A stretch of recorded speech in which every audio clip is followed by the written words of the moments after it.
Hello everyone.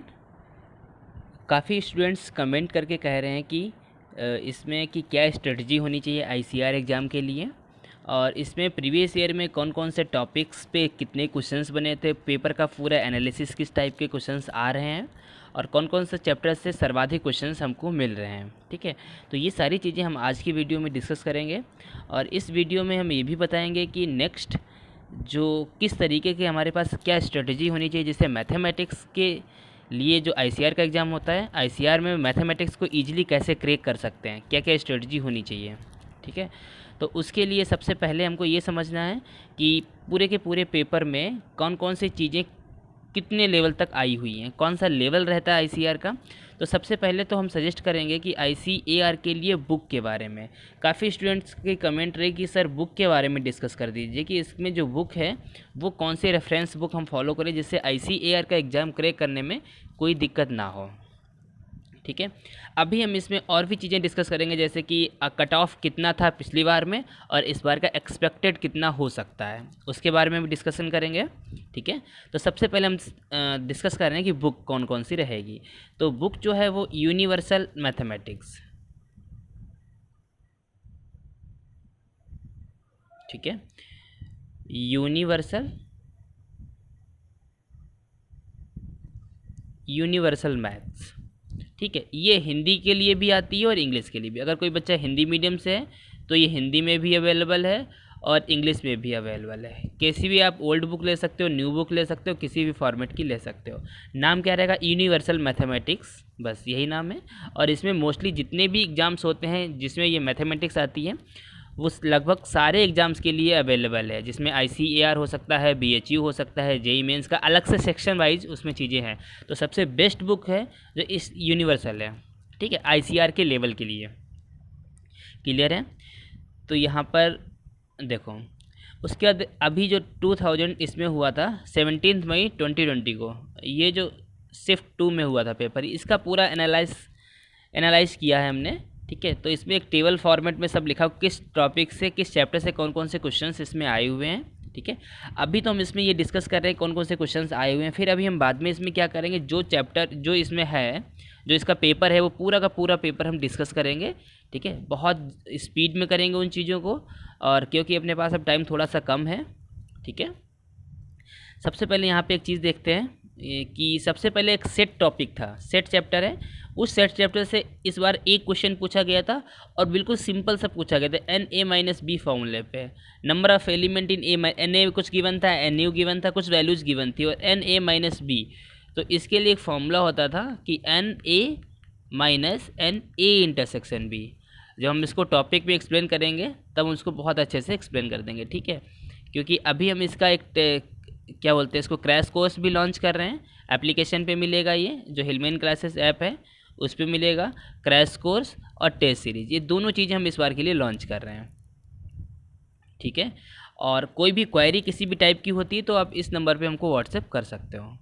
ठीक है, तो उसमें अभी हम क्या करने वाले हैं कि ये सेट टॉपिक, जो भी टॉपिक्स हैं इन पे जिस टाइप के क्वेश्चंस बन रहे हैं, मोस्टली हम क्वेश्चंस ज़्यादा डिस्कस करेंगे और उन पे बेस्ड जो थोड़ा बहुत कॉन्सेप्ट रहेगा वो डिस्कस करेंगे। ठीक है, क्योंकि इस टाइम जितनी ज़्यादा क्वेश्चंस कर लोगे उतना ज़्यादा अच्छा रहेगा।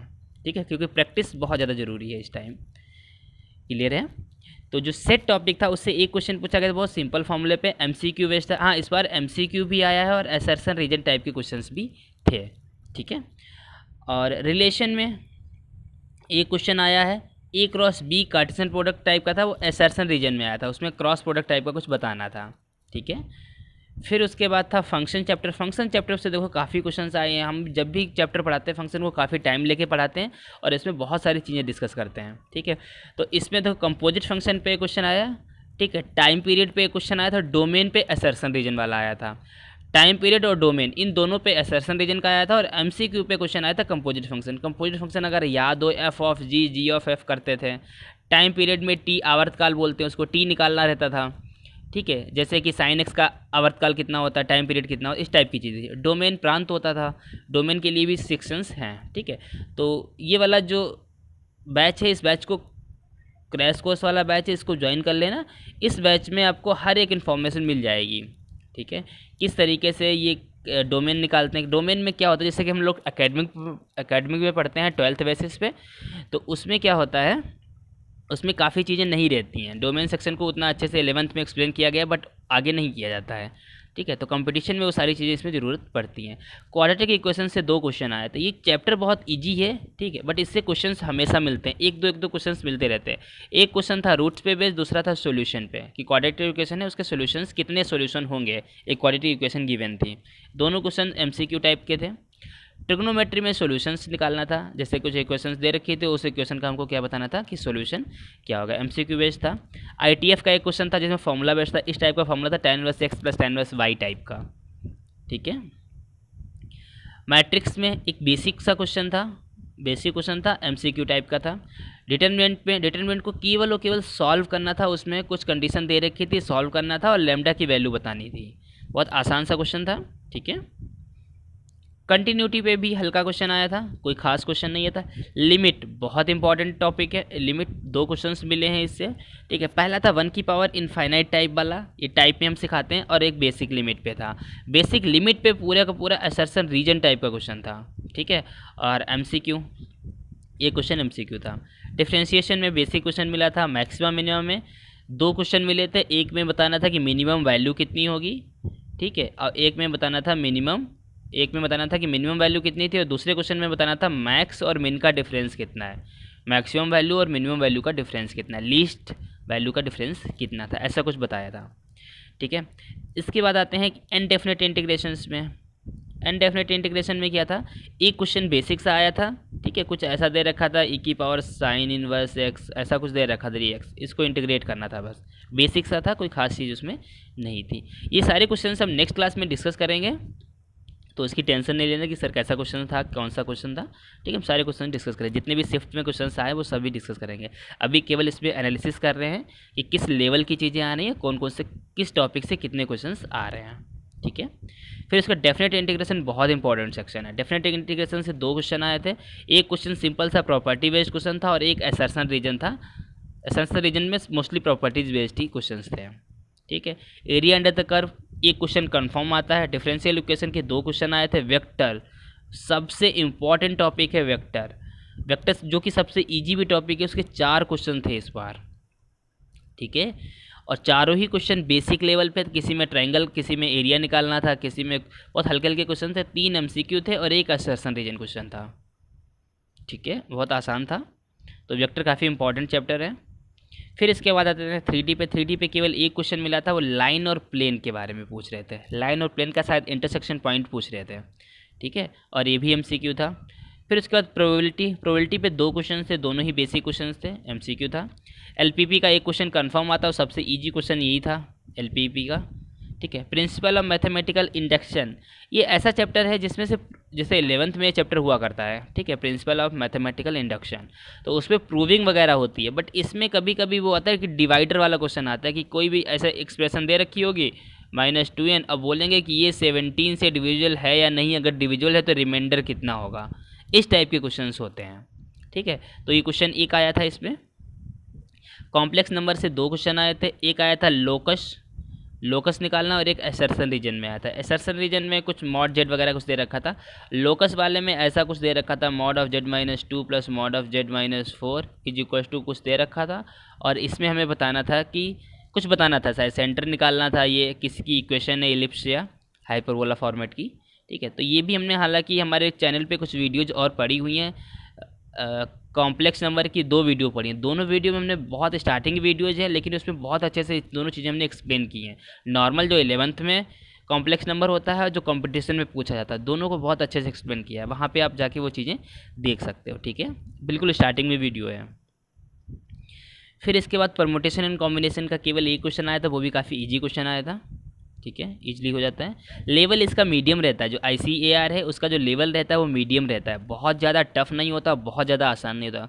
जिसमें से जैसे नियर अबाउट मान लेते 50 क्वेश्चन है, तो 50 क्वेश्चन में तो 30 क्वेश्चन ऐसे होते हैं जिनको आप मतलब एक बार ऐसे देख लोगे तो ईजिली हो जाएंगे। ठीक है, लेकिन 20 क्वेश्चन ऐसे होते हैं जिनमें हमको थोड़ा सा सोचना पड़ता है।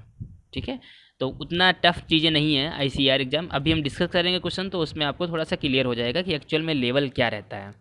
ठीक है, पॉइंट सीरीज, उसके बाद क्या था, हाँ बाइनोमियल थ्योरम। बाइनोमियल थ्योरम के 2 क्वेश्चंस आए थे, यहाँ पे हमने टॉपिक को मेंशन भी किया है, टॉपिक को, एक मिड टर्म के क्वेश्चन और ग्रेटेस्ट टर्म, ठीक है, दोनों ही एमसीक्यू टाइप के क्वेश्चन थे। सीरीज में जीपी का एक क्वेश्चन आया था, कॉमन रेशियो पूछ रहे थे, कोई अजीब सी क्वेश्चन दे रखी थी, उसमें कॉमन रेशियो था। देखो ये टॉपिक बहुत ईजी है, कॉमन रेशियो बहुत ईजी होता है, बट क्वेश्चन थोड़ा सा घुमा दिया था, ठीक है। पॉइंट एंड स्ट्रेट लाइन, इस पे 2 क्वेश्चन, पॉइंट पे एक सिंपल सा क्वेश्चन आया था एरिया बेस्ड, और असर्शन रीजन में कोई इक्वेशन का क्वेश्चन पूछ रहे थे, ठीक है। सर्कल वैसे बहुत इंपॉर्टेंट चैप्टर रहता है कि इसमें इस बार एक ही क्वेश्चन पूछ रहे शिफ्ट में, ठीक है, वो भी बेसिक सा पूछा गया था। स्टेटिस्टिक्स जो कि हम मोस्टली स्किप करते हैं, मोस्टली स्टूडेंट्स, क्लास 11th का चैप्टर होता है, लेकिन इसमें से क्वेश्चंस काफ़ी पूछे जाते हैं। देखो 2 क्वेश्चन इसमें से मिले हैं, वो भी एक मिला स्टैंडर्ड डेविएशन पे और दूसरा नंबर ऑफ ऑब्जर्वेशन पे, दोनों ही ईजी टॉपिक है, ठीक है। और जो इसमें लेंथी वाले होते हैं वो नहीं करने रहते हैं, बहुत ईजी टॉपिक रहता है, वो आसानी से करना रहता है। दोनों ही एमसीक्यू थे। मैथमेटिकल रीजनिंग, ये काफ़ी स्टूडेंट छोड़ के जाते हैं, बट इसमें का एक क्वेश्चन कंफर्म आता है, बहुत ईजी होता है। ये क्वेश्चन आया था कि P इम्प्लाइज एट Q, दोनों तरफ इम्प्लाइज लगा हुआ है P, और ये एमसीक्यू टाइप का क्वेश्चन था, ठीक है, ठीक है, क्लियर है यहाँ तक। उसके बाद था linear inequality. Linear inequality 11th का टॉपिक है, स्टैटिक्स 11th, डायनेमिक्स। देखो ये टॉपिक्स भी स्किप करते हैं काफ़ी लोग, स्टैटिक्स और डायनेमिक्स, इसमें भी एक ही क्वेश्चन आया था, लेकिन ये काफ़ी इजी होते हैं, आसानी से हो जाते हैं। फिर उसके बाद सीरीज, एपी और इलिप्स का, इन दोनों के असर्शन रीजन टाइप के क्वेश्चन आए थे, ठीक है। तो ये हमारा आज का एनालिसिस है इसका, जो ये टॉपिक है, ये जो क्वेश्चन पेपर था आईसीआर का 2020 का, ठीक है, 17 मई को हुआ था और शिफ्ट 2 का था। इसके बारे में इतनी इन्फॉर्मेशन थी, यहाँ से अब आपको थोड़ा सा क्लियर हुआ होगा कि लेवल क्या रहता है और किस टाइप के क्वेश्चंस आते हैं। नेक्स्ट क्लास में हम डिस्कस कर देंगे कि क्वेश्चन पेपर जो होता है उसको कैसे सॉल्व करना है, क्या करना है। अभी आपको इस वीडियो में मिल चुकी हुई इन्फॉर्मेशन की बुक कौन सी फॉलो करनी है हमको, यूनिवर्सल, ठीक है, यूनिवर्सल मैथमेटिक्स, दोनों के लिए, इंग्लिश के लिए भी और हिंदी के लिए। आप जिस मीडियम से हो उस मीडियम के लिए आपको 2 बुक सफिशिएंट है, ठीक है। काफ़ी स्टूडेंट पूछते हैं क्या सर एनसीईआरटी सफिशिएंट है, तो एनसीईआरटी सफिशिएंट नहीं है, ठीक है। केवल आप एनसीईआरटी से आईसीआर एग्ज़ाम क्लियर नहीं कर सकते हो, आपको ये वाली बुक फॉलो करनी पड़ेगी, ठीक है। और ये 2 बुक मिलती हैं फर्स्ट सेकेंड पार्ट नाम से, ठीक है। दोनों में आप ओल्ड एडिशन ले सकते हो, न्यू एडिशन, जैसा भी आप ले सकते हो, कोई बिग इशू नहीं है, ठीक है। बट कोशिश करो ओल्ड ले लो या न्यू ओल्ड कोई फ़र्क नहीं पड़ता, क्योंकि प्रीवियस ईयर के ही क्वेश्चंस उसमें रहते हैं, ठीक है। लेकिन इसमें लगभग सारे क्वेश्चंस कवर होते हैं, आपको कोई भी क्वेश्चंस स्किप नहीं होगा अगर आप इसको अच्छे से कर लेते हो, ठीक है। बाकी हम क्या करेंगे, इसमें बिल्कुल बेसिक से चीज़ें लेके चलेंगे, और जितने भी क्वेश्चंस पॉसिबली बन सकते हैं उन सारे क्वेश्चंस को हम डिस्कस करेंगे। यूट्यूब पे एक सीरीज़ हमारी चलेगी अभी, ठीक है, यूट्यूब पे रहेगा क्रैश कोर्स नाम से। और इसमें क्रैश कोर्स नहीं, इसमें तो हम क्या करने वाले हैं कि जो भी अभी तक प्रीवियस ईयर के क्वेश्चंस हो चुके हैं वो सारे के सारे क्वेश्चन हम अच्छे से डिस्कस करेंगे। और क्रैश कोर्स की जो सीरीज चलेगी वो हमारी एप्लीकेशन पे चलेगी, हिलमैन क्लासेस नाम से, ठीक है। तो आप लोग वो एप्लीकेशन डाउनलोड करके वहाँ से ज्वाइन कर सकते हो, ठीक है। और काफ़ी स्टूडेंट की तैयारी हो चुकी है, क्योंकि अब 2 महीने केवल बचे हुए हैं, ठीक है। काफ़ी स्टूडेंट की तैयारी हो चुकी है, तो वो अपनी तैयारी को इसके थ्रू चेक कर सकते हो। टेस्ट सीरीज ये हमारी आर.डी. शर्मा से बनाई हुई टेस्ट सीरीज है, क्योंकि आर.डी. शर्मा जो बुक है वो हम इसलिए अभी रिफ़र नहीं कर रहे हैं क्योंकि उसमें आप लोग छाट नहीं पाओगे कौन से क्वेश्चन हमको सेलेक्ट करने हैं, कौन से नहीं करने, क्योंकि वो बेसिकली जेईई मेंस के लिए बनी हुई है, मेंस और एडवांस के लिए, ठीक है। लेकिन इसमें से हमने वो, और मोस्टली क्वेश्चन आईसीआर के एग्जाम में जो मोस्टली क्वेश्चंस मिलते हैं वो आर.डी. शर्मा की बुक से मिलते हैं, और इसी बुक से हमने टेस्ट सीरीज को बनाया है, ठीक है। तो आपके लिए ये टेस्ट सीरीज बहुत ज़्यादा इंपॉर्टेंट है और बहुत कम कॉस्ट में ये अवेलेबल है, ठीक है। तो आप हमको 99 जो हमारा व्हाट्सएप नंबर है उस व्हाट्सएप नंबर से आप हमसे संपर्क कर सकते हो इस मामले में, अगर आपको टेस्ट सीरीज ज्वाइन करना है। जिनकी तैयारी अच्छे से हो चुकी है, जिनकी तैयारी नहीं हुई है अभी, वो कुछ दिन, लगभग 10 से 12 दिन तक क्रैश कोर्स ज्वाइन कर लें, ठीक है, क्रैश कोर्स। और यूट्यूब पे भी वीडियोज़ कंटिन्यू आनी स्टार्ट रहेंगी, तो आप वहाँ पे कर सकते हो, ठीक है। तो आज के लिए इतना ही, मिलते हैं नेक्स्ट क्लास में, तब तक के लिए जय Hind. Thank you students, thanks for watching.